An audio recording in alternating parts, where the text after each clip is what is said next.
Start talking about the video again. मैं आज़ाद साहब की बहुत रिस्पेक्ट करता हूँ और ये जो वीडियो बना रहा हूँ ये इसलिए नहीं बना रहा कि मैं कोई नेगेटिव चीज़ शो करना चाह रहा हूँ। आज़ाद साहब के आइडियाज़ को मैंने बड़ा फॉलो किया है, मैं बल्कि लर्न कर रहा हूँ उनसे। मैं अपने आप उनको एक स्टूडेंट मानता हूँ और मैं जाके लर्न करता हूँ कि पाकिस्तान में, इंडिया में क्या क्या पॉसिबल है। काफ़ी अच्छे आइडियाज़ हैं, मैं इन सबको मतलब कि उनको स्टडी करता हूँ। लेकिन ये वीडियो बनाया उन्होंने, ये अमेरिका के बारे में बताया, राइट। तो ये एक तरह से मेरे टेरिटरी में आ गए हैं और मुझे यहाँ के ट्रेडिशनल बिजनेस, मैं 24 साल से यहाँ पे, तो मुझे यहाँ पे ट्रेडिशनल बिजनेसेस की बहुत नॉलेज है। रेस्टोरेंट क्या, होटल्स क्या, कुछ भी लगा लो, हेयर ड्रेसर क्या, कोई भी बिजनेस लगा लो, टेल मॉडर्न हेयर ड्रेसर। हाँ, यहाँ पे इंडिया में हेयर ड्रेसर होते हैं, अमेरिका में भी हेयर ड्रेसर होते हैं और इसके अंदर वो चारों स्टेजेस मैंने एक्सप्लेन किए वो होती हैं। आप पहले खुद कहीं जॉब करते हो, थोड़े दिन पैसा इकट्ठा करके आप स्टेशन बाय कर सकते हो, छोटा कियोस्क की तरह का, कैसे कह लो। एक बंदे ने क्या किया होता है, अपनी दुकान खोली, उसमें वो अलग अलग स्टेशन सेल कर देता है कि तुम्हारा इस स्टेशन रेंट पे है, तो आप आके उतने पैसे देके आपका स्टेशन हुआ, जो कस्टमर आएगा वो राउंड रॉबिन फैशन में आपस में डिस्ट्रीब्यूट कर लेते हैं और वो काम होता है। तो ये बिजनेस करो, बहुत अच्छा आइडिया है, बिल्कुल करो, ठीक है। ये बिजनेस डेफिनेटली करो, नो इशूज़, ठीक है। ये बिजनेस आपको जरूर करना चाहिए। इसके अंदर पर एक बात है, इंडिया के और पाकिस्तान के कस्टमर की बात नहीं हो रही, क्योंकि इसमें सारे आएंगे। तो इसके कोर्स होता है, वो करना पड़ता है।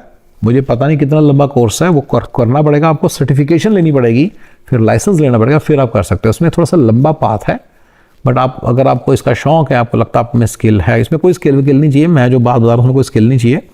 स्केल करते इसमें ओनर ऑपरेटर मोड से अगले में ओनर मैनेज में जाने में आ जाएगा। जब मैं आपको सारी बातें बताऊंगा उसको ये भी बताऊंगा कि ओनर ऑपरेटर से ओनर मैनेज में इंडिया और पाकिस्तान में तो बड़ा मज़ा आता है, पैसे मोटे बनते हैं। यहाँ पे कुछ नहीं बनता। ओनर मैनेज के अंदर जाके जब 5 टैक्सी वाले होते हैं, उनकी सैलरी कितनी होती है, ऐसे थोड़ी होती कि 500 रुपये दे दिए, 5-5, 6 हज़ार देने पड़ते हैं उनको पैसे, तो कुछ नहीं बचता। उतना ही पैसा बचता है जितना खुद टैक्सी करके कमाते हो। ये रूल ऑफ थंब आप नोट कर लो, ठीक है ना। ये रूल ऑफ थंब है कि जब ओनर मैनेज में जाते हो तो 5-6 तक वही नंबर रहता है। अगर आप खुद फार्मिंग करते हो, सारा कुछ खुद करते हो, तो आपको एक सर्टन रिटर्न मिलेगी 10-12 हज़ार वाली जो मैंने बोला है, और वाई भी लगेगी तो 20-25 हज़ार वाली मिलेगी, ठीक है। लेकिन अगर आप मान लो 5 फार्म खरीद लो, उसमें बंदे रखो, तो फिर आपको 5 फार्म से उतनी रिटर्न मिलेगी जितनी आपको कल खुद काम करना मिलती है। ये अमेरिका है, ये अमेरिका है। मेरी नॉलेज थोड़ी यूके, कनाडा वगैरह के लिए शायद पता नहीं 100% वैसी की वैसी एप्लीकेबल है कि नहीं, बट मैं इतना कह सकता हूँ कि बिल्कुल बहुत सारी चीज़ें एप्लीकेबल होंगी। ये मेरा खुद का दावा है, बट फिर भी सॉरी, थोड़ा सा डिस्क्लेमर दे रहा हूँ। But one thing is sure कि मैं इनकी बातें कर रहा हूँ। हेयर ड्रेसर बनना है तो अमेरिकन वाला बनना है, लाइसेंस लेके बनना है। यस, ऐसा ही है, ठीक ठाक वैसा है, बिल्कुल सही है। कोई 10-12 हज़ार तक डेफिनेटली पहुँच जाओगे, कोई ऐसी बात नहीं है। वो जो बाकी आपने बताया ना कस्टम शूज़ ये सब, इसमें नहीं पहुंचोगे आप, क्योंकि इंडियन कस्टमर को ही सिर्फ कैटर कर रहा है ना, और अमेरिकन कस्टमर के लिए आप सेटिस्फाई नहीं कर सकते, ठीक है ना। चाय पराठा बिजनेस बिल्कुल नहीं, बिल्कुल नहीं, बिल्कुल नहीं करना। 10-12 हज़ार डॉलर तक कमा लोगे, आई टेक इट बैक, कर लो, कोई टेंशन नहीं है। वो आपके रेस्टोरेंट के जो कियोस्क वाला जो स्टेज है ना, ओनर ऑपरेटर में भी 2 स्टेज मिले, रेस्टोरेंट वाली स्टेज, उसके नीचे कियोस्क वाली स्टेज, उसमें चल जाएगा। पैसे जल्दी इकट्ठे करके प्रॉपर रेस्टोरेंट खोलो यार, ठीक है ना। जल्दी पैसे इकट्ठे करके प्रॉपर रेस्टोरेंट खोल लो, ठीक है। हाँ, कर लो, पर फिलहाल इसका स्केल मुझे थोड़ा ठीक नहीं लग रहा है। इसकी थोड़ी चाय वाय का सिस्टम डिफरेंट है। ये चाय वाय इंडिया के अंदर तो बन जाती है, बना लेते हैं, लेकिन अमेरिका में पता नहीं कैसे बनाएंगे, मतलब वहाँ खड़े होके तो कियोस्क के अंदर। बट चलो, अगर आप किस तरह से मैनेज कर लो, 20 कप 50 कप ले जाओ और उसको वहाँ पे 50 कप बनाने का सिस्टम बना लो कुछ, क्योंकि यहाँ पे रेगुलेशंस होती हैं। आप आग वाली जगह चीज़ नहीं यूज़ कर सकते, तो फिर आप बनाओगे कैसे, समझ रहे मैंने क्या बोला। तो इसके कुछ फंडे हैं जो नहीं मेरे को लगता है एप्लीकेबल, तो इसलिए थोड़ा सा जरा ये मुझे इंडियनाइज बिजनेस लग रहा है। तब मैंने पहले बोला था ना मत करो, क्योंकि इंडियन बिजनेस लग रहा है मुझे। वो फिर इंडियन गलियों में घूमना, फिर आप फ्रेंच की गली, फ्रांस की गली में नहीं घूम सकते। तो आप नोट करिए, मेरा एक जनरल प्रिंसिपल है कि बिल्कुल इंडियन और पाकिस्तानी कस्टमर को सिर्फ नहीं कैटर करने वाला बिजनेस करना, जो सिर्फ उनको कैटर कर रहा है। आपको अमेरिकन स्टॉक बिजनेस ढूंढने जो अमेरिका के लोगों को भी कैटर कर रहा है। फ़ोन एक्सेसरीज बिजनेस, ये भाई साहब जी टूरिस्ट थे, आज़ाद साहब, रिस्पेक्ट साहब, टूरिस्ट थे, टूरिस्ट एरिया में गए, आपको ठीक लगा 1 रुपये की चीज़ 10 रुपये की मिल रही है। भाई टूरिस्ट एरियाज़ के अंदर जाइए, वहाँ पे ये फ़ोन एक्सेसरीज बिजनेस करिए। इसकी अपनी सप्लाई चेन बनी हुई है, उसके हिसाब से ज़्यादा सोचिए, रादर देन थिंकिंग मैं इंडिया से पैसे ले जाऊंगा। ये कोई ऐसी चीज़ नहीं जिसमें बड़ी जल्दी जा पाएंगे। कह रहे हैं फ़ोन एक्सेसरीज़ हैं ये वो, ये एक आई नो सम गाय जो बिल्कुल ऐसा ही बिजनेस कर रहे हैं, वो पाकिस्तान से होते हैं, फॉल्सम में होते हैं, बढ़िया चला रहा है उनका, वही 10-12 हज़ार बन जाएगा कियोस्क के अंदर, वही वाली चीज़ है। बट कोई ऐसी बात नहीं है कि जिससे कोई मैं कहूँ कि थोड़ा सा इतना अग्रेसिव सी अप्रोच नहीं। इसके बाद ना इसके ऊपर के नंबर्स क्या हैं, फिर अब कौन सा स्टोर खोलोगे आप, you know you will buy a bigger store, scale कैसे करोगे, राइट। तो मुझे लगता है कि इसका थोड़ा स्केल थोड़ा ठीक रहेगा। 5-6 हज़ार 6-7 हज़ार की चीज़ है, 10-12 नहीं बन पाएगी, तो इसलिए मैं थोड़ा सा इसके अवॉइड ही करूँगा, क्योंकि ये सुनने में अच्छा लगता है कि 1 रुपये की चीज़ 10 में, वहाँ पे हर चीज़ जो पाकिस्तान में 1 रुपये की है ना, यहाँ पे 20 रुपये की बिक रही है। इसका मतलब ये नहीं कि आप बिज़नेस खोल लो। मैं आपको एक बिज़नेस बता सकता हूँ, राइट, यहाँ पे एक बिज़नेस बता सकता हूँ और वो बिल्कुल नहीं आपको करना। यहाँ पे मेरे घर से कोई अबाउट 10 माइल दूर फॉरेस्ट है जहाँ पे फ्री की लकड़ी मिलती है। मेरे घर से ये 3 माइल दूर ग्रॉसरी स्टोर है जहाँ पे $10 की लकड़ियाँ बिकती हैं, गुच्छा आता है इतना बड़ा। तो बड़ा अच्छा बिजनेस आइडिया दे रहा हूँ कि वहाँ से फ्री में उठाओ और गुच्छा बना के उसको काट के यहाँ रख दो, ठीक है ना। लेकिन इसके ठीक है ना, 0 रुपये की चीज़ 10 रुपये में बिक रही है, राइट, परफेक्ट बिजनेस ना, नहीं करना, नहीं करना, स्टुपिडिटी है। पता क्यों? क्योंकि वो लकड़ियों को साफ़ करने में आपका टाइम लगेगा, काटने में, गुच्छा बनाने में टाइम लगेगा। आप उसको ट्रक लोगे, उसको लेकर आओगे, यहाँ पे आके बेचोगे। जब यहाँ पे आके आप बेचोगे तो यहाँ पे कॉस्ट ऑफ अपॉर्चुनिटी, आप बैठे हो बेचने के लिए, राइट। तो इस कंट्री में स्केल करने के 10-12 हज़ार वाले लेवल तक पहुँचने के लिए कुछ बिजनेसेस बने हुए, कुछ बिजनेसेस नहीं बने हुए। जो बिजनेस नहीं बने वो नहीं करने, तो ये वाला नहीं करना, ठीक है ना। इसकी पीछे की सारी प्रोसेसिंग होके आनी है, वो सब गड़बड़ है। मैं आपको गैस स्टेशन के ऊपर लेके जाऊँगा अभी, ताकि आपको मेरा कॉन्सेप्ट समझ में आएगी, ठीक है ना। लेकिन लेकर आओगे, इसको क्लीन करोगे, फिर गुच्छे बनाओगे, फिर बैठोगे, कस्टमर के साथ डील करोगे, फिर बेचोगे। 10 घंटे में आपके 10 गुच्छे बिके, और आप एक लोकल कस्टमर को ही डील कर सकते हो। ये तो है नहीं कि कोई 20 किलोमीटर दूर से भी लोग आएंगे, क्योंकि हर घर के पास दुकान है ना, हर घर के पास दुकान है, उनके 2-2, 3-3 माइल रेडियस में, जहाँ से वो लेते हैं, राइट। एक नहीं, 3-3, 4-4 दुकान है, वो आपके पास क्यों आएंगे? मान लिया आप किसी दुकान के बाहर खड़े हो तो इलीगल काम हो गया। ये भी सब सोचना ना आपको, ये इंडिया में तो होता नहीं कुछ कोई दुकान उसके बाहर ही अपनी दुकान लगा लेती दुनिया वहाँ यहाँ पे इस तरह के बड़े फंडे हैं कहाँ, तो वो सब मिला के इट्स ऑफ, इसकी पूरी सप्लाई चेन सारी ख़राब है, इसका सारा रिटेल ख़राब है, इसका सारा डिलीवरी ख़राब है। ये बिल्कुल यूजलेस बिजनेस है इस कंट्री का। इसी तरह से जो बिज़नेस आप सजेस्ट कर रहे हो वो भी है, फ़ोन एक्सेसरी बिजनेस। सुनने में अच्छा लगता है, इंडिया से 1 रुपये का लाएंगे यहाँ बेचेंगे, पर वो लाएगा वो 10-12 हज़ार वाला स्केल नहीं आपको मिल पाएगा। वो यहाँ के कुछ बिजनेसेस बने हुए हैं।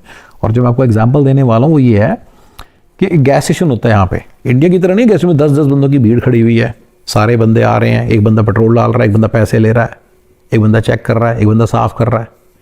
यहाँ पे गैस स्टेशन के अंदर एक ग्रॉसरी स्टोर भी होता है छोटा सा, राइट, उसको ये कन्वीनियंस स्टोर बोलते हैं। कन्वीनियंस स्टोर भी होता है, उसमें कॉफ़ी भी बन रही है, चाय भी बिक रही है, बेगल्स भी बिक रहे हैं, हॉट डॉग्स भी बिक रहे हैं, सारा कुछ बिक रहा है। गैस तो बिक ही रही है, डीजल भी बिक रहा है, पैसे भी लिए जा रहे हैं, सारा कुछ किया जा रहा है। पता कितने बंदे काम कर रहे होते हैं? एक, टोटल एक। रेस्ट रूम भी है जो क्लीन हो रहा है, वो एक बंदा कर रहा होता है, ठीक है ना। सारा कुछ है, इतना कुछ होता जाएगा, इतना बड़ा गैस स्टेशन होगा और उसके अंदर एक बंदा है टोटल जिससे ऑपरेट हो रहा है। उसकी सप्लाई चेन बनी हुई है कॉफ़ी की, उसको कॉफ़ी के लिए कॉल नहीं करनी, सब बने हुए सिस्टम्स बने हुए। वो सिस्टम्स का जब हुकअप कर लेते तो बड़ी जल्दी काम होता है। और वो स्केल पे आपको उन बिजनेसेस के अंदर चले जाना है जो अमेरिका के बिजनेसेस बने हुए हैं। मैं उसको अमेरिका के बिजनेसेस बोलता हूँ, और वो बने हुए उनमें डालो। आप इधर उधर के नए आइडियाज़ मत इन्वेंट करो, डोंट री इन्वेंट द व्हील। आप आराम से 10-12 हज़ार तक पहुँच जाओगे पर हेड। अगर हस्बैंड भी और बीवी भी लगी हुई है तो डबल हो जाएगा, ठीक है। तो ये मोबाइल एक्सेसरीज बिजनेस, मुझे नहीं लग रहा कि इसमें कोई बात दम है। बिल्कुल ऐसा है, किसी ने छोटा कन्वीनियंस स्टोर खोला होगा, आसाद सब चले गए होंगे, पसंद आ गया होगा, but don't do it, don't get into this. ये सोच के तो बिल्कुल ना करना कि 1 रुपये की चीज़ 10 रुपये की बिक रही है, वो बिकेगी नहीं, इतने सारे कस्टमर ही नहीं है। टूरिस्ट स्पॉट्स पे कुछ बिजनेसेस बने हुए हैं, जैसे कि रेस्टोरेंट्स बने हुए हैं, नॉर्मल घरों के आसपास ग्रॉसरी स्टोर बने हुए हैं, वैसे ही टूरिस्ट जगहों पे कुछ बने हुए हैं। पर it's not something that you should target and try to do. किसी भी बिजनेस को करोगे ना, अमेरिका के बिजनेस को, तो हो जाएगा आराम से। अगला वाला आइसक्रीम कॉफ़ी बिजनेस बिल्कुल नहीं करना, बहुत फुद्दू काम है, तो बहुत ही घटिया काम है, दिल्ली का काम बोलते हैं इसको, बहुत बेकार काम है, कभी भी नहीं करना। कॉफ़ी के अंदर स्टारबक्स खुले हुए हैं, हर गली नुक्कड़ में 4-4 हैं, कैसे कम्पीट करोगे? कोई आपकी कॉफ़ी को भी पीने नहीं आएगा। आइसक्रीम के लिए कोल्ड स्टोन क्रीमरी के फ्रेंचाइजी घूम रहे हैं, और भी बहुत सारे फ्रेंचाइजी हैं, आपको वो लेने हैं। अमेरिका के बिजनेसेस, अमेरिकन सप्लाई चेन, उसके सब चीज़ों के साथ फाइन ट्यून्ड है। एक बंदा पूरे गैस स्टेशन को रन करता है, यू सी, उसके अराउंड सारा बना हुआ है, प्रॉफिटेबिलिटी बनी हुई है। आप कहोगे यार इससे लूँगा काफ़ी तो ये तो महंगा दे रहा है, तेरे को तो 1 रुपये का मार्जिन, मैं खुद ही कॉफ़ी काट के ले आता हूँ, उससे कोई फ़ायदा नहीं है। इस कंट्री की आप सप्लाई चेन को जब कभी यूटिलाइज़ नहीं करोगे तो आपको कभी स्केल नहीं मिलेगा, राइट। गैस स्टेशन के बाहर कस्टमर रुकता है, वो ये सोच के रुकता है कि मेरी 50 प्रॉब्लम यहाँ पे कल सॉल्व हो जाएंगी। अगर आप सिर्फ एक प्रॉब्लम सॉल्व करोगे कॉफ़ी की तो फिर वो नहीं आएगा। स्टारबक्स अलग बिजनेस है, don't analyse it too much, I am just simply saying कि आप कंपीट नहीं कर सकते। आइसक्रीम वगैरह बिजनेस अगर आप फ्रेंचाइजी खोल रहे हो जरूर खोलो, वो फ्रेंचाइजी बिजनेस है, वो कब बहुत सारी चीज़ों के फ्रेंचाइजी होते हैं, वो जरूरी नहीं कि आइसक्रीम और ये है, वो फ्रेंचाइजी बने हुए हैं, वो पीछे पीछे से सप्लाई चेन के हिसाब से बने हुए होते हैं। वो आपको 10-12 हज़ार डॉलर पर हेड दे देंगे, 9-10 हज़ार पर हेड दे देंगे, ठीक है। तो वो करना है आपने। वॉच ज्वेलरी रिपेयर बिल्कुल नहीं करना, आपसे नहीं होगी ज्वेलरी रिपेयर। यहाँ की जो वॉचेस होती हैं लाख डॉलर की होती हैं, कुछ गड़बड़ होगी सारी लायबिलिटी आपकी है, ठीक है, बिल्कुल नहीं करना। जो रद्दी वॉचेस होती हैं 200 रुपये वाली, वो कोई रिपेयर कराने नहीं आएगा। अगर कराने आएगा आप 10 रुपये की रिपेयर कर रहे होंगे, आप सोचेंगे मैं तो यार बड़ा पैसे कमा रहा हूँ, 300 रुपये तो मैंने इसी काम के ले लिए, 3000 रुपये तो मैंने इसी काम के ले लिए, लेकिन वो पाकिस्तान के पैसे हैं, इंडिया के पैसे हैं 800 रुपये, अमेरिका में सिर्फ 10 रुपये हैं, उससे कुछ नहीं बनता। कैसे कर करके 10-10 रुपये कर करके आप 3-4 हज़ार कमा लेते हो, इससे ये इंप्रेस हो रहे हैं सर जी आज़ाद साहब। कोई फ़ायदा नहीं है इस बिज़नेस का, बिल्कुल नहीं करना। वॉच ज्वेलरी रिपेयर बिल्कुल नहीं करना। नेक्स्ट है Polaroid instant photos. Polaroid instant photo मुझे तो कम से कम अमेरिका में तो नहीं दिखते इस तरह के लोग, हाँ मुझे फ़ोटो वाले दिखते पर पोलराइड इंस्टेंट फ़ोटो वाले नहीं दिखते। ये बिल्कुल नहीं करना, ऐसा कोई काम नहीं है, बड़ा ही बेवकूफ़ों वाला, बड़ा ही स्टूपिड काम है। इसके पीछे रीज़न है, डिज्नीलैंड के अंदर जाओ, उनके खुद के फोटोग्राफर्स होते हैं, उनके पास राइट होता है उनको खींचने का, वो आपकी फ़ोटो खींच के वो आपको देते हैं, सेल्स करते हैं 20-20 डॉलर में, 25-25 डॉलर में छोटा सा फोटो दे देते हैं, इतनी सी, ठीक है ना। आपकी पूरी फैमिली की पिक्चरें, मैं जैसे राइड में गया तो वहाँ पर उनके स्ट्रेटेजिक कैमरास लगे हुए थे राइड के अंदर, जब हम डरते हैं ना वो उस पोजीशन पे कैमरे लगे हुए थे, जहाँ उस राइड में उस जगह पे कैमरे लगे हुए थे जहाँ पे आप डरते हो तो फिर वो कैप्चर हो जाता है, सारे बच्चे सब डरते हैं, तो फैमिली अच्छी मेमोरी बन जाती है। वो पूरा सिस्टम उनका बना हुआ है, आप उसका फ्रेंचाइजी ले लो, वो अलग पॉइंट है, ये नहीं कह रहे सब, ये कह रहे हैं कि आप एक्चुअल अपने खुद का पोलराइड इंस्टेंट फोटो खींच लो और 10 रुपये कमा लो। बच्चे भूखे मर जाओगे, भूखे मर। वो जो बिरयानी पहले आइडिया में बोली है ना इन्होंने, आज़ाद साहब ने पहले आइडिया में बोली है कि 10 रुपये की प्लेट बिकती है, वो आप खरीद नहीं पाओगे। समझ में आ रहा है आपको कॉन्ट्राडिक्शन की बात में? 10 रुपये की आप फोटो खींचोगे, 10 रुपये की प्लेट लोगे तो आप खाओगे कितनी फोटो खींचोगे, क्या खाओगे कहाँ से, ठीक है। तो उस तरह का कोई काम नहीं है। अगर आप डिज्नीलैंड के बाहर खड़े होते तो उसका आपको राइट नहीं होता, कहीं जब आप खड़े हो सकते हो वहाँ पे कोई फ़ायदा नहीं होता। तो सारा कुछ मिला के बहुत स्टूपिड आइडिया है। फिर पोलराइड इंस्टेंट फ़ोटो खींचोगे, आपका खर्चा बढ़ रहा है क्योंकि उसकी इंस्टेंट का वो होता है, फिर वो बिक ली नहीं उसने बंदे ने, फिर आपको कुछ खर्चा नहीं मिलेगा, रिटर्न्स, बहुत कुछ काम है। बिल्कुल अनस्टैंडर्डाइज्ड बिजनेस है जो कभी भी अनस्ट्रीमलाइंड है अराउंड सप्लाई चेन, किसी तरह से इसके कोई क्लाइंटल नहीं बनी हुई, कुछ नहीं बना हुआ, इसको छोड़ दो, इसको मत करना। Last is vehicle wrap business. जहाँ तक मेरी समझ कहती है ये अमेरिका का बिजनेस है। अब मुझे पता नहीं व्हीकल रैपर होते हैं, मुझे पता है व्हीकल्स को रैप करते हैं। व्हीकल्स के बहुत सारे बिजनेसेस अमेरिका में घूम रहे हैं, व्हीकल रिपेयर, बहुत सारे हैं ऑब्वियसली, उनमें जाइए, बिल्कुल जाइए। अगर आपका व्हीकल्स में हाथ है, आपको ऑटो रिपेयर करना आता है, बिल्कुल जाइए एंड आप बिल्कुल करो, ये परफेक्ट बिजनेस है। पर मेरे ख्याल से इनको कोई भाई अमेरिकन स्टाइल में कुछ कर रहा है किसी, क्योंकि क्या होता है व्हीकल रैप बिजनेस, इसमें कई आपको इंश्योरेंस कंपनी से भी कॉन्ट्रैक्ट्स मिलते हैं, इनसे भी कॉन्ट्रैक्ट मिलते हैं, उधर से भी कॉन्ट्रैक्ट मिलते हैं, कोलिजन वालों से भी मिल जाते हैं, ब्यूटी कुछ भी मिल सकते हैं वहाँ सारे सब। ये as a said American business होगा तो अमेरिका के सारे चीज़ों के अराउंड फाइन ट्यून होगा और आपको 10-12 हज़ार पर हेड जरूर दे के जाएगा।